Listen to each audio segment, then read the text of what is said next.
राष्ट्रपति निर्वाचनका लागि भोलि उम्मेदवारी दर्ता गर्नुअघि दलहरू आज पनि सहमतिको प्रयासमा।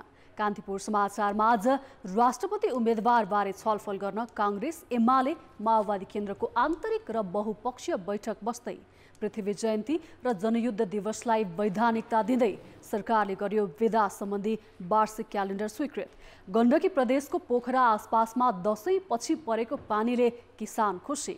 अन्तर्राष्ट्रियमा रुस युक्रेन युद्धको 1 वर्ष र खेलकुदमा अन्डर 19 विश्वकप छनौटमा नेपालले आज सिङ्गापुरसँग खेल्दै। नमस्कार, अब मुख्य समाचार। राष्ट्रपति निर्वाचनका लागि उम्मेदवारी दर्ता भोलि, सहमति खोज्ने दलहरूको कसरत जारी। प्रधानमन्त्री भन्छन् कांग्रेस र एमालेसँग निर्णायक वार्ता आज।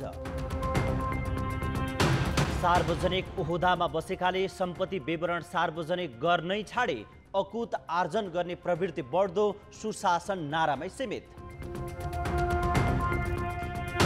दैनिक 1 लाखसम्मले सेवा लिने पठाउ टुटल जस्ता राइड सेयरिङका लागि 5 वर्षसम्म बनेन नियमन ऐन। सञ्चालकको आफू खुसीले यात्रु ठगिँदै।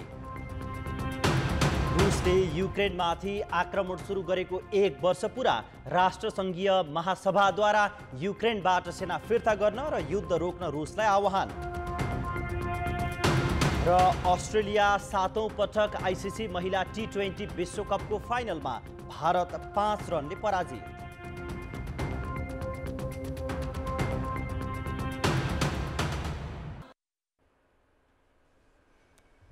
नेपालको संविधानले राष्ट्रपतिलाई कुनै पनि विषयमा आफै निर्णय गर्न पाउने अधिकार दिएको छैन। संविधानको पालना र कुनै निकाय वा मन्त्री परिषदको सिफारिस अनुसार मात्रै काम गर्ने अधिकार राष्ट्रपतिलाई छ।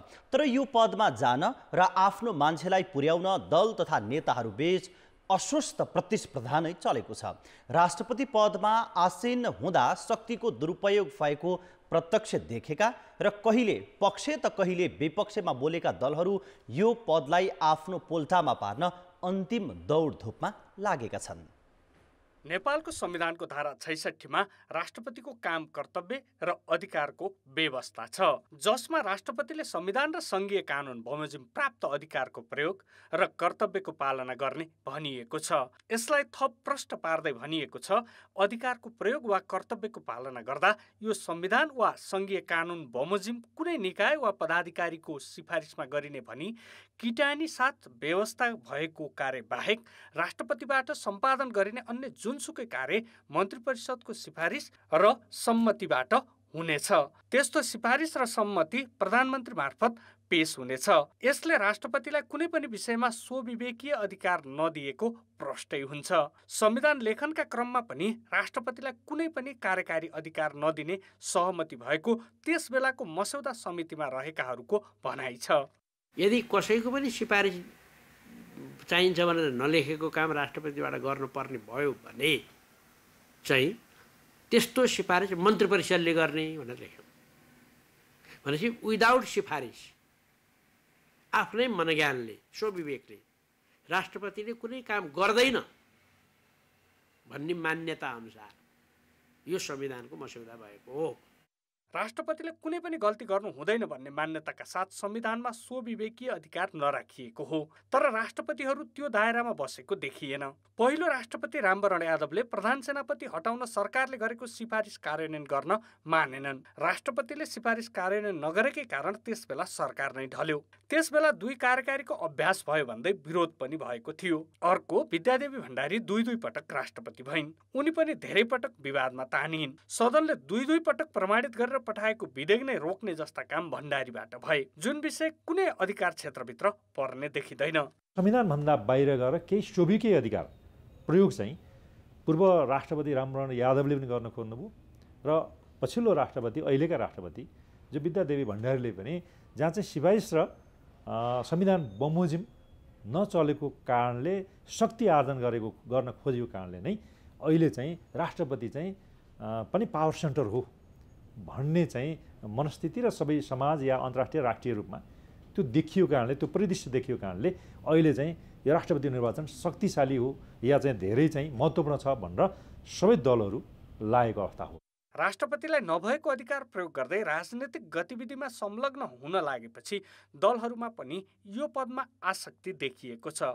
राष्ट्रपतिको सक्रियता रोक्ने उपाय खोज्ने बेलामा कार्यकारी भूमिकाको पद जसरी दलहरूले नै बढाइ चढाइ गर्न थालेको जानकार बताउँछन्।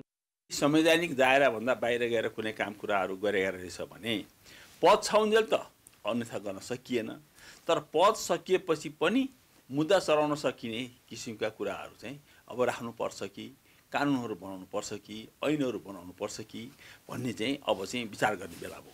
किन भन्नुहुन्छ भने राष्ट्रपतिले मर्यादा छोडिदिएपछि यो ठाउँमा समात्ने हाँगो पनि हुँदैन, टेक्ने ठाउँ पनि हुँदैन। संवैधानिक राष्ट्रपतिलाई दलहरूले शक्ति केन्द्रको रूपमा स्थापित गर्न खोजेका छन्। त्यही कारण भविष्यमा पनि सरकार र राष्ट्रपति संस्था बीचमा टकराव नआउला भन्न सकिन्न। कान्तिपुर समाचारका लागि क्यामेरामा श्याम श्रेष्ठका साथ दीपक आचार्य, काठमाडौँ। राष्ट्रपति निर्वाचनका लागि भोलि उम्मेदवारी दर्ता हुँदैछ। संवैधानिक पद भए पनि राष्ट्रपतिलाई शक्ति केन्द्रको रूपमा प्रयोग गर्दै आएका प्रमुख दलहरूले सहमतिमा उम्मेदवार चयन गर्न आज निर्णायक कसरत गर्ने भनेका छन्। दलहरूबीच आज आन्तरिक द्विपक्षीय र बहुपक्षीय वार्ता हुँदैछ। हिजो दिनभर पनि छलफल गरेका नेताहरू सहमतिमा भने पुग्न सकेका छैनन्। प्रधानमन्त्री पुष्पकमल दाहालले आजै एमाले अध्यक्ष केपी शर्मा ओलीसँग पनि कुरा गर्ने तयारी गरेका छन्। त्यस्तै कांग्रेस, माओवादी, जसपा, एकीकृत समाजवादीको बैठक पनि बस्ने तयारी छ। हिजो नेकपा एकीकृत समाजवादी र जनता समाजवादी पार्टीका शीर्ष नेतासँग छलफल गरेका थिए। छलफलमा एकीकृत समाजवादीका अध्यक्ष माधव कुमार नेपाललाई राष्ट्रपतिमा अघि सार्ने बारेमा सकारात्मक वातावरण बनेको नेताहरूले बताएका छन्। प्रधानमन्त्रीले कांग्रेसलाई सघाउने विषयमा पनि सकारात्मक जवाफ दिएका छन्। नेकपा एमाले पुस 10 गते भएको सहमति अनुसार आफूले राष्ट्रपति पद नपाउने देखिएपछि नेता नेपाललाई सघाउन सकिने भन्दै आएको छ। हिजो झण्डै 2 घण्टा चलेको बैठकमा एकीकृत समाजवादीका अध्यक्ष नेपाल, जसपा अध्यक्ष उपेन्द्र यादव सहितका नेताहरूबीच आज बिहान कांग्रेस सहितको बैठक बसेर थप छलफल गर्ने सहमति भएको थियो। राष्ट्रपति निर्वाचन र दलहरूको दौडधुपबारे थप जानकारी दिन सहकर्मी पर्वतराज घिमिरे यति बेला संसद भवन नयाँ बानेश्वर परिसरबाट प्रत्यक्ष सम्पर्कमा जोडिएका छन्। पर्वत, राष्ट्रपतिको उम्मेदवारबारे छलफल गर्न आज पनि दलहरू वार्तामा बस्ने भनिएको छ। बैठक कति बेला र को बस्दैछन्? सरोजी, यही 25 गते हुने राष्ट्रपतिको निर्वाचनको लागि भोलि शनिबार उम्मेदवारी मनोनयन दर्ता गर्नुपर्ने छ। त्यसका लागि दलहरूले विभिन्न राजनीतिक दलहरूसँग छुट्टा छुट्टै र सामूहिक रूपमा भेटवार्ता गर्दै आएका छन्। आज हिजो बेलुका प्रधानमन्त्री पुष्पकमल दाहालले एकीकृत समाजवादी र जनता समाजवादीका शीर्ष नेताहरूसँग सिंहदरबारमा छलफल गरेका थिए। हिजोको छलफलपछि आज बिहान 8 बजेका लागि प्रधानमन्त्री पुष्पकमल दाहालले नेपाली कांग्रेससँग छलफल गर्ने भनेका छन्। प्रधानमन्त्री निवास बालुवाटारमा केही बेरपछि नेपाली कांग्रेसका सभापति शेरबहादुर देउबा सहितको टोली बालुवाटार पुग्नेछ र त्यहाँनेरि छलफल हुनेछ। त्यस लगतै प्रधानमन्त्री पुष्पकमल दाहालले नेकपा एमालेका अध्यक्ष केपी शर्मा ओलीसँग पनि आजै भेटवार्ता गर्ने भनेर हामीलाई जानकारी गराएका छन्। त्यो भेटवार्ता पछि राजनीतिक रूपमा कस्तो खालको समझदारी बन्छ या समझदारी बन्दैन भन्ने कुरा अहिले नै हामीले भन्न सक्दैनौँ। तर आज बिहानको अहिले केही बेरपछि हुने कांग्रेससँगको भेटवार्ता पछि नेपाली कांग्रेस केन्द्रीय कार्य सम्पादन समितिको बैठक बस्नेछ र केन्द्रीय कार्य सम्पादनको समितिले भावी राष्ट्रपतिको उम्मेदवार को बनाउने भन्ने पार्टीबाट नाम तय गर्नेछ सरोजजी। त्यसैगरी प्रधानमन्त्री र नेकपा एमालेका अध्यक्ष केपी शर्मा ओली बीचको भेटवार्ता पछि पुनः नेकपा एमालेको पनि बैठक बस्नेछ र नेकपा एमालेले पनि आफ्नो पार्टीको तर्फबाट राष्ट्रपतिको उम्मेदवारको रूपमा कसलाई अगाडि सार्ने भन्ने निर्णय गर्नेछ। सरोजजी, 25 गते हुने राष्ट्रपतिको निर्वाचनको लागि उम्मेदवारी मनोनयन गर्ने समय 1 दिन मात्रै बाँकी रहेका कारणले पनि दलहरूले आजै सहमतिमा पुग्नुपर्ने हुन्छ या सहमति बन्यो भने सहमति मार्फत उम्मेदवारी मनोनयन दर्ता हुनेछ भोलि राष्ट्रपति पदका लागि भने सहमति जुटेन भने दलहरूले छुट्टा छुट्टै आन्तरिक रूपमा छलफल गरेर आफ्नो दलको तर्फबाट कसलाई उम्मेदवार बनाउने भन्ने विषयमा निर्णय गर्नेछन्। सरोज, पर्वत, कङ्ग्रेस, एमाले र एकीकृत समाजवादीले राष्ट्रपतिमा दाबी गरिरहँदा भोलि उम्मेदवारी मनोनयन हुनुअघि सहमति जुटाउन मुख्य दलहरू सफल होलान् अथवा परिस्थिति कस्तो देखिन्छ?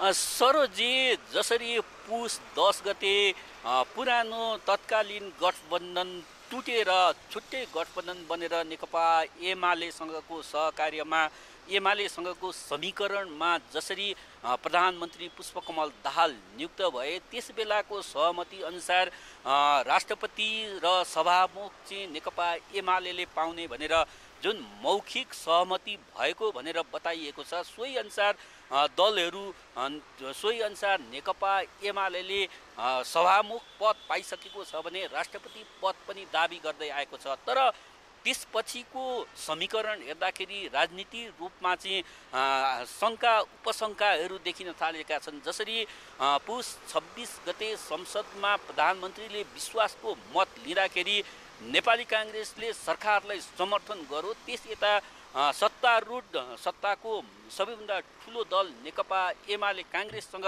सशङ्कित भएको थियो। त्यस यता नि राजनीतिक रूपमा एकले अर्काप्रति शङ्का उपशङ्काहरू गर्ने आलोचना गर्ने क्रम चाहिँ चलिरहेको छ। नेपाली काङ्ग्रेसले सरकारलाई समर्थन गरिसकेपछि प्रधानमन्त्री पुष्पकमल दाहालले चाहिँ राष्ट्रिय सहमतिको आधारमा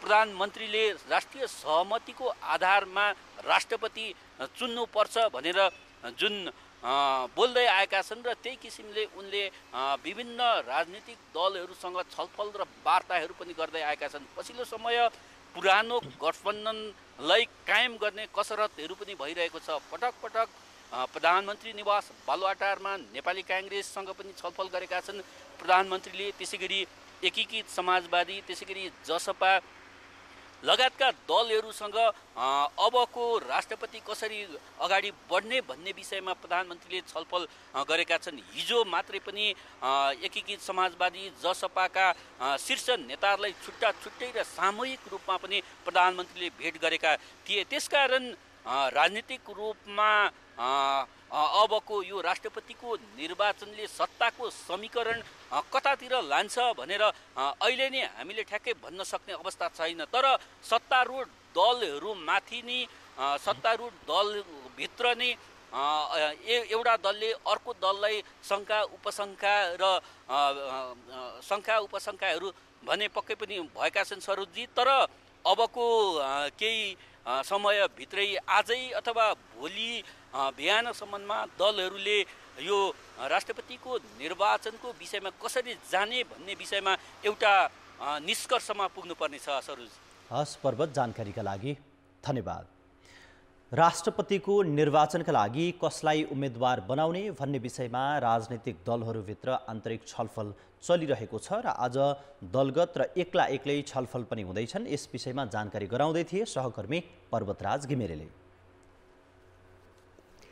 राष्ट्रपतिको उम्मेदवार चयन गर्न दलहरूबीच रस्साकस्सी चलिरहेका बेला न्यायाधीश समाजले राष्ट्रपति उपराष्ट्रपतिमा पूर्व तथा बहालवाला प्रधान न्यायाधीश वा न्यायाधीशलाई नियुक्तिमा कुनै बन्देज नहुने धारणा सार्वजनिक गरेको छ। राष्ट्रपतिमा पूर्व न्यायाधीशहरू समेतलाई बोलाउनु पर्ने लभिङ भइरहेका बेला समाजले विज्ञप्ति जारी गर्दै आफ्नो धारणा सार्वजनिक गरेको हो। समाजका अध्यक्ष एवं सर्वोच्च अदालतका न्यायाधीश ईश्वर प्रसाद खतिवडाद्वारा जारी विज्ञप्तिमा राष्ट्रपति उपराष्ट्रपति लगायत निर्वाचनबाट पूर्ति हुने पदहरूमा जान पूर्व प्रधान न्यायाधीश र न्यायाधीशहरूलाई बन्देज नरहेको उल्लेख छ।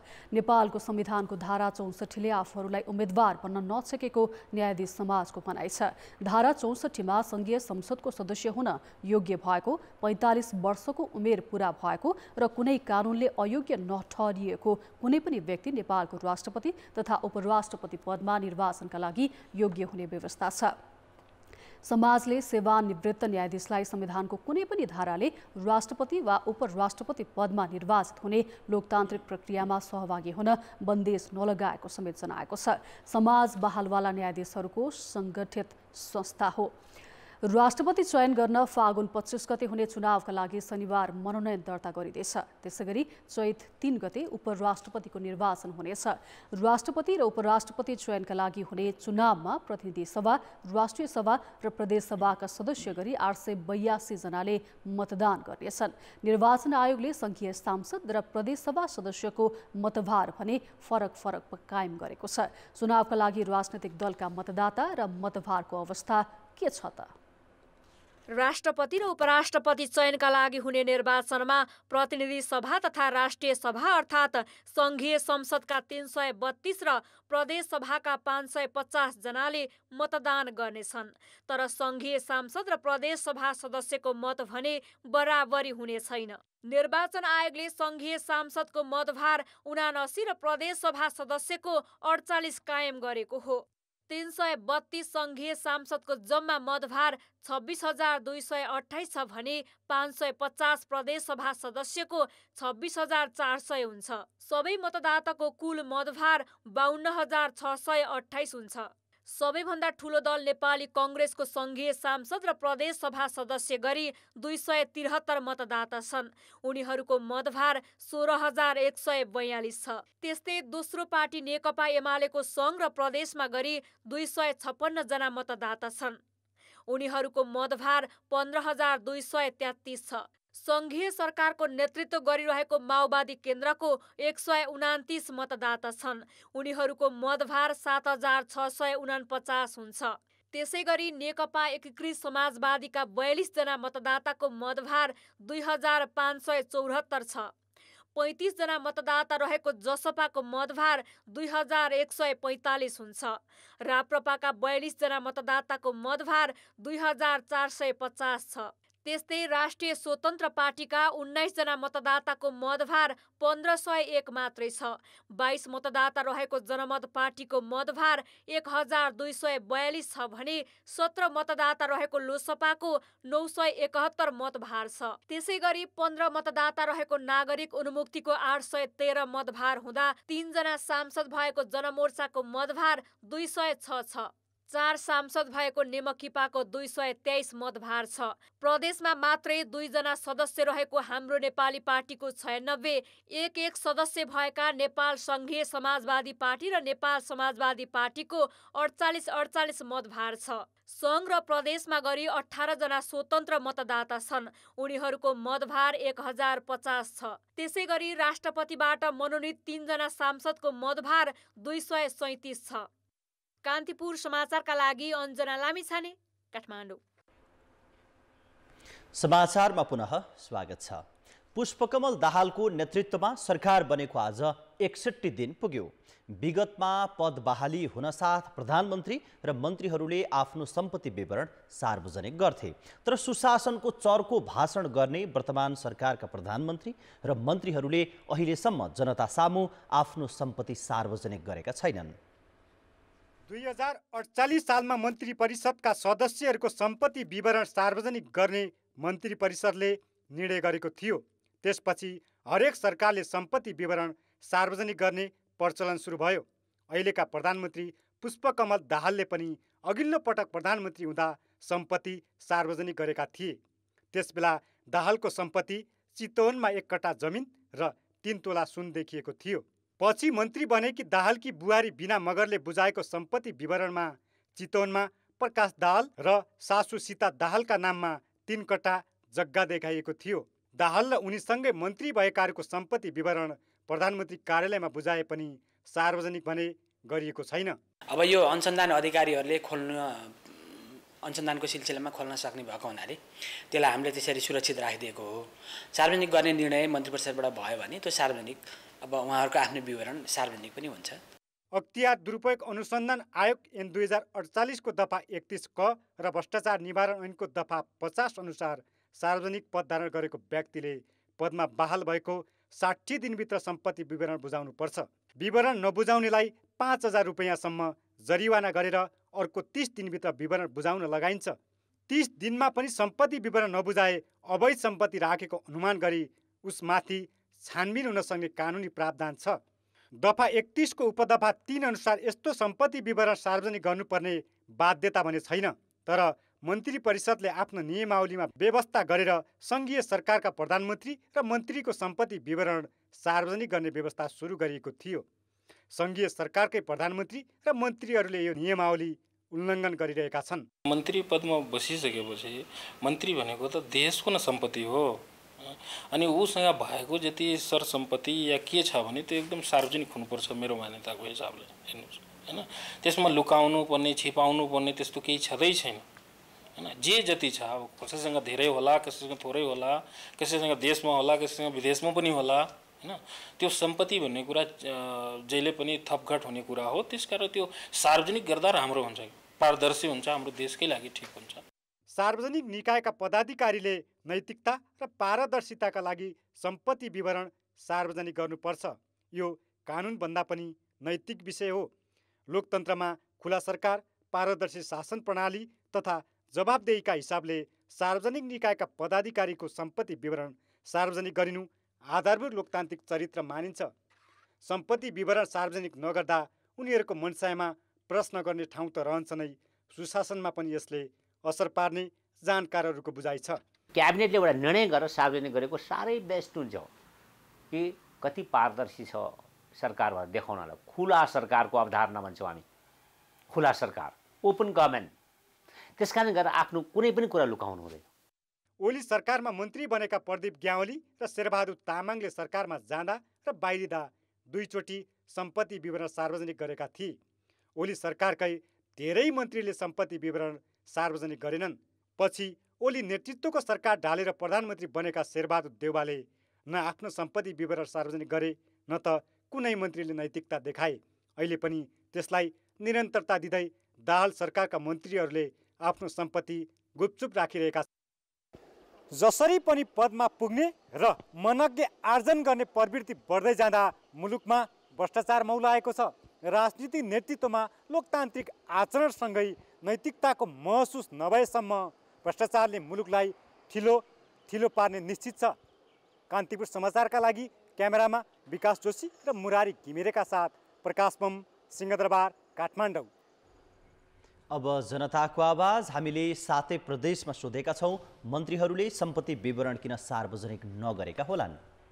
जनताको आवाज। कानुन निर्माण गर्ने संस्थाले काम सम्पत्ति सार्वजनिक नगर्नु महान भूल हो। राष्ट्रपति बनाउने मेरो तेरो होइन, उसँग गठबन्धन गर्ने भन्नेतिर चाहिँ उहाँहरूको ध्यान केन्द्रित भएको छ। त्यही भएर लुगाछिपीहरू खाने, देशलाई लुट्ने काम हो। सत्ता नै कहिलेसम्म रहने हो, टुङ्गो नभएर होला। अब केही कारणवश उहाँहरूले बुझाउन नपाउनु भएको होला अथवा नभ्याउनु भएको होला। जे गरि हुन्छ भनेर नबुझाउनु भएको। घोटाला गर्नुहुन्छ कि जस्तो मलाई लाग्छ। किन अहिलेसम्म यो सरकार चाहिँ जानी पनि नजाने जस्तो चाहिँ गरेको छ? त्यही त आफ्नो सम्पत्ति लुकाएर राख्ने। उहाँहरूले सायद कानुनलाई अलिक कमजोर ठान्नु भयो कि उहाँहरूले नै कानुन नमानेको जस्तो देखिन सक्छ। नेताहरूको लापरवाहीले गर्दा चाहिँ राजनीतिक व्यवस्था बदलिए पनि राजनीतिक संस्कार अथवा चरित्र चाहिँ पुरानै रह्यो। सरकारको कमी कमजोरी हो, गैर जिम्मेवारीको हद जस्तो लाग्छ मलाई चाहिँ। यिनीहरूले कहाँबाट ल्याए भन्छन्, किन गर्छ सार्वजनिक गर्दैन। उहाँहरूको नीतिमा कहीँ न कहीँ बेइमानी पनि छुपिएको जस्तो मलाई महसुस भएको। सानो मान्छेलाई कानुन लाग्ने,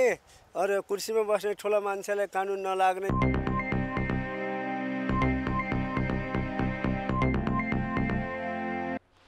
राइड सेयरिङ अर्थात् पठाओ टुटल जस्ता निजी सवारी साधनले दिने सेवा काठमाडौँ उपत्यकामा फस्टाएको छ। दैनिक 1 लाखको हाराहारीमा काठमाडौँका आम नागरिकले राइड सेयरिङ सेवा लिन्छन्। तर सञ्चालनको 5 वर्ष बित्दा पनि यसलाई नियमन गर्ने कानुन ल्याउन भने सरकारले सकेको छैन। खाडीमा जतिसुकै गए पनि मलेसिया, दुबई, कतारमा गएपछि हाम्रो तलब हुने भनेको जुन चाहिँ हाम्रो मजदुरहरूले काम गर्दाखेरि 35,000 24 घण्टामा 20 घण्टा काम गर्दाखेरि पाउने कुरा हाम्रो यो आफ्नै ठाउँमा आफ्नै देशमा राइड गरेर 2 पानी साधन चलाएर 30-35 हजार कमाउँछ भनेदेखि हाम्रो सरकारले यो सिस्टम बनाउनु पर्छ। केही महिना यता काठमाडौँ उपत्यका ट्राफिक प्रहरी कार्यालयले राइड सेयरिङमा आफ्नो निगरानी बढाएको छ।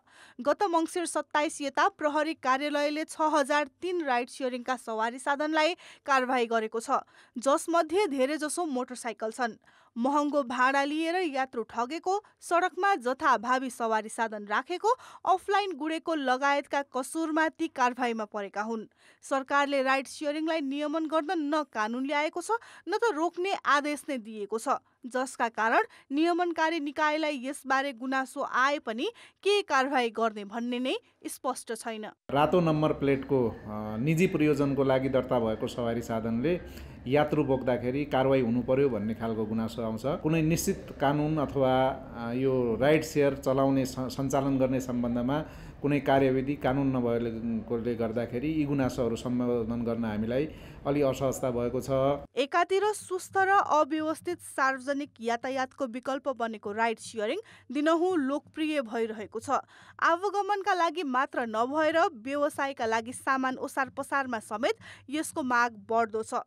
काठमाडौँ उपत्यकामा झण्डै 2 दर्जन राइड सेयरिङ एप दर्ता छन्। तिनमा करिब 1,50,000 प्रत्यक्ष रोजगारमा गाँसिएका छन् भने दैनिक 1 लाखसम्मले सेवा लिने गरेका छन्। तर नियमन गर्ने कानुन नबन्दा यिनलाई करको दायरामा ल्याउनेदेखि कम्पनी दर्तासम्म के आधारमा गर्ने भन्ने स्पष्ट छैन।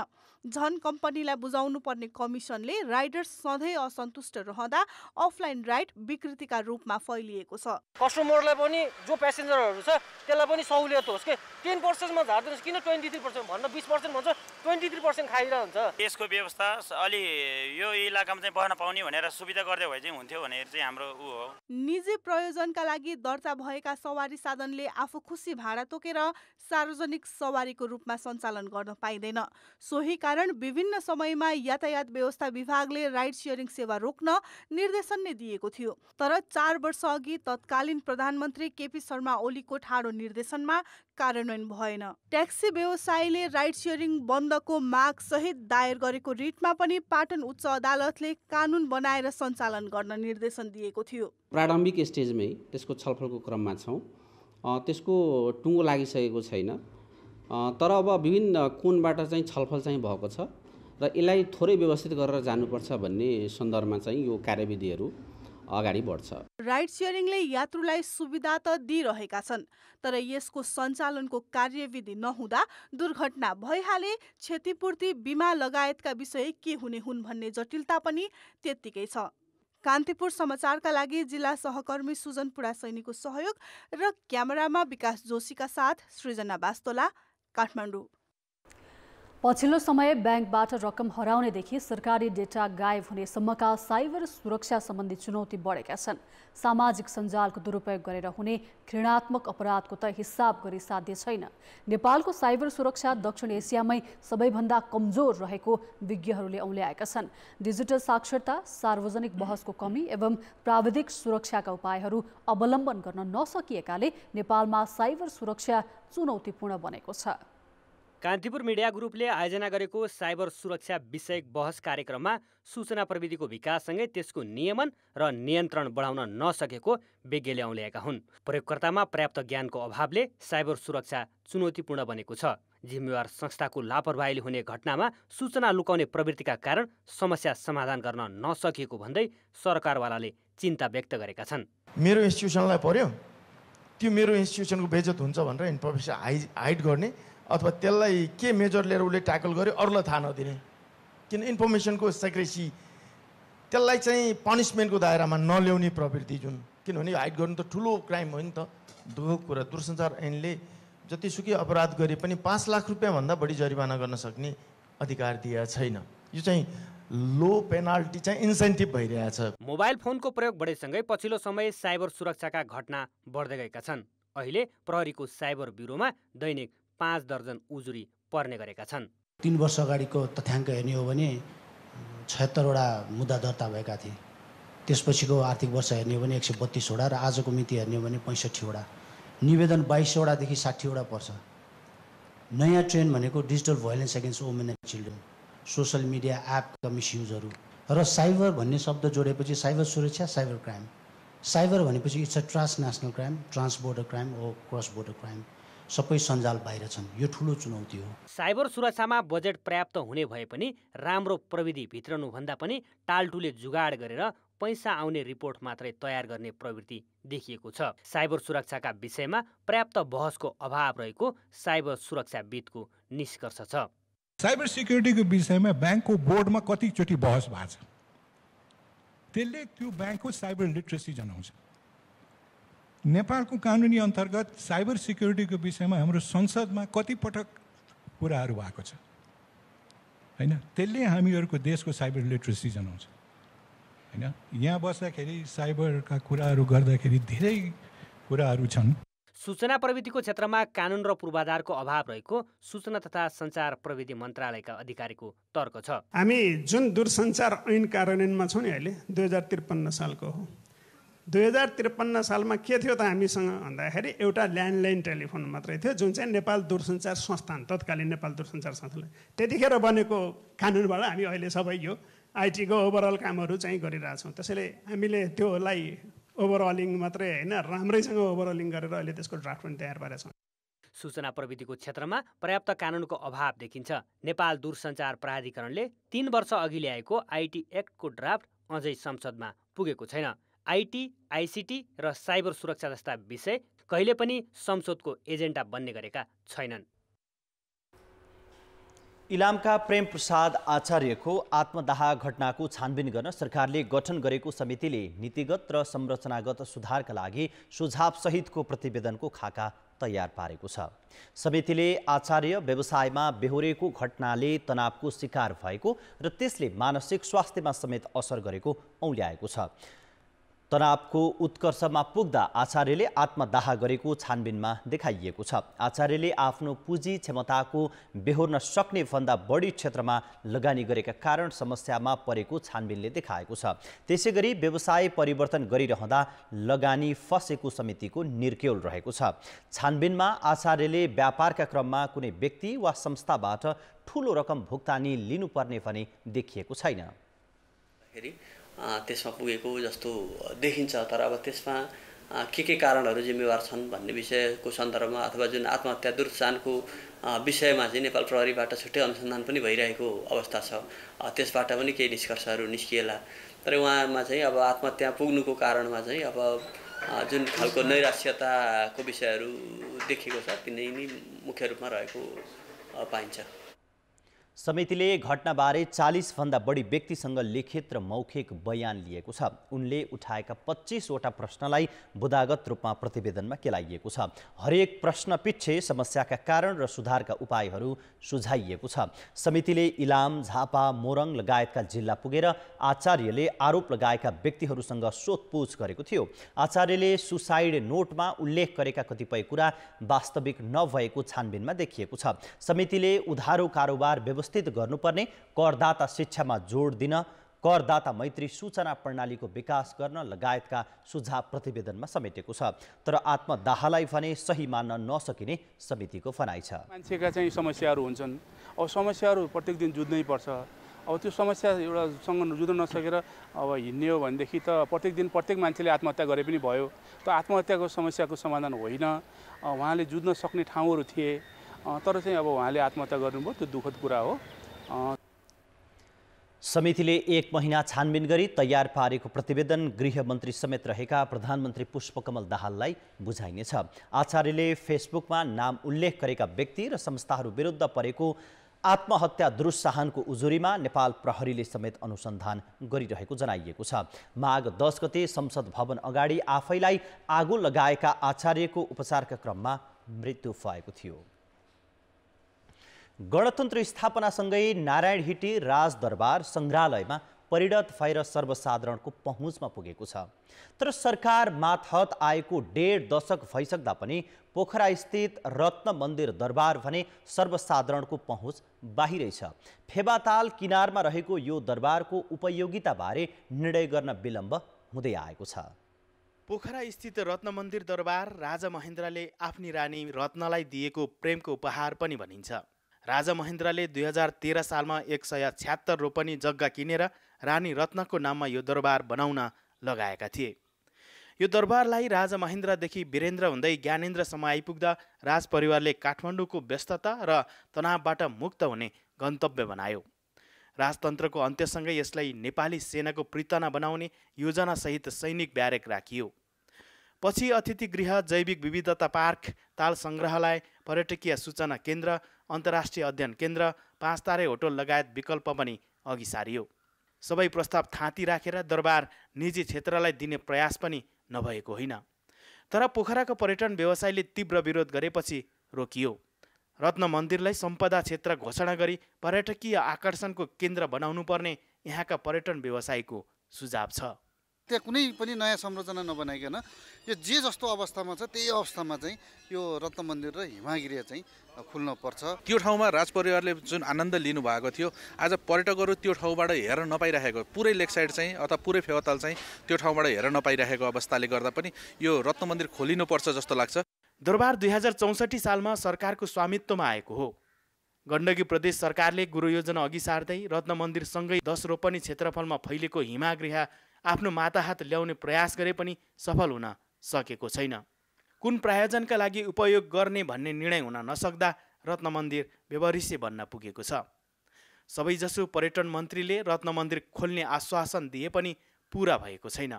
सरकारवाला सारा पक्षसँग सल्लाह गरेर जनताको, पोखरेली जनताको भावना पनि बुझेर यो हाम्रो स्रोतहरूलाई कसरी परिचालन गर्ने, हामी छिटोभन्दा छिटो विषयमा छलफल अगाडि बढाउनेछौँ र निर्णय गर्नेछौँ। प्यागोडा शैलीमा बनाइएको यसको भित्री संरचना ढुङ्गामा कुदेका आकर्षण कलाले सजाइएको छ।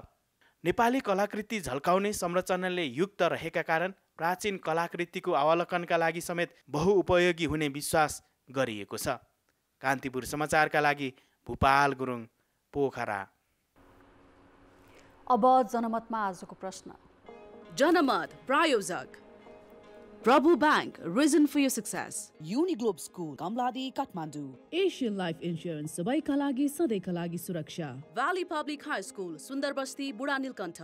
Global College International, Mead Manesar, Kathmandu. सुन्दरताका लागि Rose Face Soap. हाम्रो प्रश्न छ, दाताले बनाइदिने भनेका आयोजनाको काम पनि किन अगाडि बढाउन नसकिएको होला?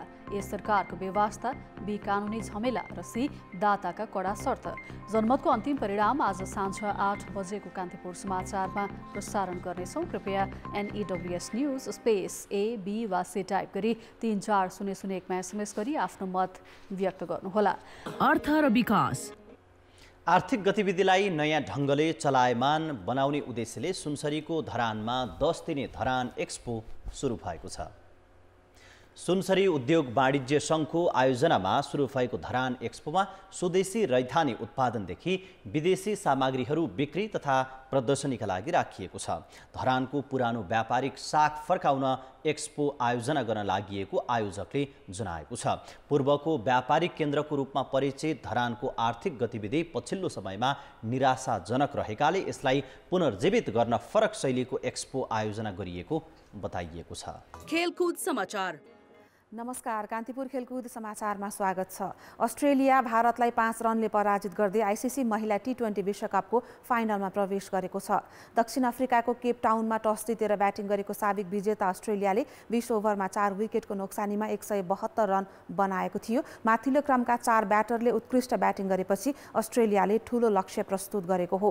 ओपनर अलिसा हेली 25 रनमा आउट भइन्। 37 बल खेलेकी बेथ मुनीले 7 चौकार 1 छक्का सहित 54 रनको अर्धशतकीय इनिङ्स खेलिन्। कप्तान मेग लेनिङले 49 रन जोड्दा आश्ली गार्नरले 31 रनको योगदान गरिन्। शिखा पाण्डेले 2, दीप्ति शर्मा र राधा यादवले 1-1 विकेट लिए। जवाफमा भारतले 20 ओभरमा 8 विकेटको क्षतिमा 167 रन मात्र बनाउन सक्यो। खराब सुरुवात गरेको उसले 3 ओभर 4 बलमा टिमको स्कोर 28 रन हुँदा 3 विकेट गुमाएको थियो। शेफाली वर्मा 9, स्मृति मन्धना 2 र यास्तिका भाटिया 4 रनमा पवेलियन फर्किए। त्यसपछि कप्तान हरमनप्रीत कौर र जेमिमा रोड्रिगेजले इनिङ्स सम्हाले। जेमिना 43 रनमा आउट भइन्। हरमनप्रीतले अर्धशतक प्रहार गरेपछि एक समय भारत 5 विकेट 133 रनमा पुगेको थियो। तर हरमनप्रीतलाई 52 रनमा रन आउट गर्दै अस्ट्रेलिया खेलमा फर्कियो। त्यसपछि भने भारत सम्हालिन सकेन। ऋचा घोष 14, स्नेह राणा 11 रनमा आउट भए। दीप्ति शर्मा 20 रनमा अविजित रहिन्। गार्नर र ड्रेसी ब्राउनले 2 विकेट लिए। अस्ट्रेलिया टी20 विश्वकपको फाइनलमा पुगेको यो 7औं पटक हो। अर्को सेमिफाइनलमा आज इङ्ल्यान्ड र घरेलु टोली दक्षिण अफ्रिका आम्ने सामने हुनेछन्। आइसिसी अन्डर 19 विश्वकप एसिया क्षेत्रको छनौट आजदेखि युएईमा सुरु हुँदैछ। नेपालले आफ्नो पहिलो खेलमा आज सिङ्गापुरसँग खेल्नेछ। खेल नेपाली समयअनुसार बिहान पौने 11 बजे सुरु हुनेछ। नेपाल 8 वर्षपछि अन्डर 19 विश्वकप खेल्ने सपनासहित युएई पुगेको हो। पछिल्लो पटक नेपालले सन् 2016 को विश्वकपमा सहभागिता जनाएको थियो। त्यसपछिका 3 संस्करण भने गुमायो। जगत माटाको प्रशिक्षणमा रहेको नेपाली टिमको कप्तानी देव खनालले गर्नेछन्। प्रतियोगितामा कुवेत, मलेसिया, घरेलु टोली युएई र हङकङ सहभागी छन्। शीर्ष स्थानमा रहने टोलीले सन् 2024 मा श्रीलङ्कामा हुने अन्डर 19 विश्वकप खेल्नेछन्। नेपाल र युएई मुख्य दावेदार का रूपमा छन्। म्यान्चेस्टर युनाइटेड बार्सिलोनालाई समग्रमा 4-3 गोलले पराजित गर्दै युरोपा लिगको अन्तिम 16मा प्रवेश गरेको छ। युनाइटेडले घरेलु मैदान ओल्ड ट्राफोर्डमा गैराती भएको नकआउट दोस्रो लेगमा बार्सालाई 2-1 गोलले पराजित गर्यो। पहिलो लेग 2-2 गोलको बराबरीमा सकिएको थियो। बार्साले सुरुवाती अग्रता लिए पनि जोगाउन नसक्दा युनाइटेड खेलमा फर्कियो। 18औं मिनेटमा रोबर्ट लेभान्डोस्कीले बार्साका लागि पेनाल्टीमा गोल गरेका थिए। युनाइटेडका ब्रुनो फर्नान्डेजले बार्साका अलेहान्द्रो ब्लेडलाई फाउल गरेपछि बार्साले पेनाल्टी पाएको थियो। यो सिजन सबै प्रतिस्पर्धामा गरी लेभान्डोस्कीको यो 25औं गोल हो। पहिलो हाफमा पछि परेको युनाइटेडका लागि दोस्रो हाफ सुरु भएको 2 मिनेटमै फ्रेडले बराबरी गोल फर्काए। 73औं मिनेटमा एन्टोनीले गोल गरेपछि युनाइटेड बार्सालाई स्तब्ध पार्दै अन्तिम 16मा स्थान सुरक्षित गर्न सफल भयो। युनाइटेडले सन् 2017 यता कुनै पनि उपाधि जित्न सकेको छैन। यो सिजन उच्च फर्ममा रहेको युनाइटेडका लागि उपाधि खडेरी तोड्ने सुनौलो अवसर छ। आगामी आइतबार उसले लिग कप फाइनलमा न्युक्यासलसँग प्रतिस्पर्धा गर्दैछ। बार्सा सन् 1998, 1979 यता पहिलो पटक युरोपियन प्रतिस्पर्धाको अन्तिम 16 पुग्नबाट वञ्चित भएको हो। युभेन्टसले पनि नन्थलाई पराजित गर्दै युरोपा लिगको अन्तिम 16मा स्थान बनाएको छ। गैराती भएको दोस्रो लेगमा युभेन्टसले 3-0 गोलको जित हात पार्दा एन्जल डी मारियाले ह्याट्रिक गरे। इटालियन क्लब युभेन्टसले फ्रेन्च साइड नन्थलाई समग्रमा 4-1 गोलले पराजित गर्यो। इटालीमा भएको पहिलो लेग 1-1 गोलको बराबरीमा सकिएको थियो। पाहुना टोली युभेन्टसले खेल सुरु भएको 5औं मिनेटमै डी मारियाको गोल मार्फत अग्रता लिएको हो। 17औं मिनेटमा नन्थ 10 खेलाडीमा समेटियो। डिफेन्डर निकोल पालुवा रातो कार्ड पाउँदै मैदान बाहिरिँदा युभेन्टसले पेनाल्टी पायो। 20औं मिनेटमा डी मारियाले पेनाल्टीलाई गोलमा परिणत गरेपछि युभेन्टस पहिलो हाफमा 2-0 ले अघि रह्यो। 78औं मिनेटमा उनले ह्याट्रिक पूरा गरे। रोमा पनि साल्जबर्गलाई 1 नकआउट दोस्रो लेगमा 2-0 गोलले हराउँदै अन्तिम 16मा पुगेको छ। पहिलो लेगमा रोमा 1-0 गोलले पराजित भएको थियो। घरेलु मैदानमा गैराती भएको खेलमा रोमाले उत्कृष्ट पुनरागमन गर्दा 33औं मिनेटमा आन्द्रे बेलोटीले पहिलो गोल गरे। 40औं मिनेटमा पाउलो डिबालाको गोलसँगै रोमाले अघिल्लो चरणको यात्रा तय गर्यो। खेलकुद समाचार अहिलेलाई यति नै। कान्तिपुर समाचार अहिलेलाई सकियो। कान्तिपुर टेलिभिजन हेर्दै गर्नुहोला। नमस्ते।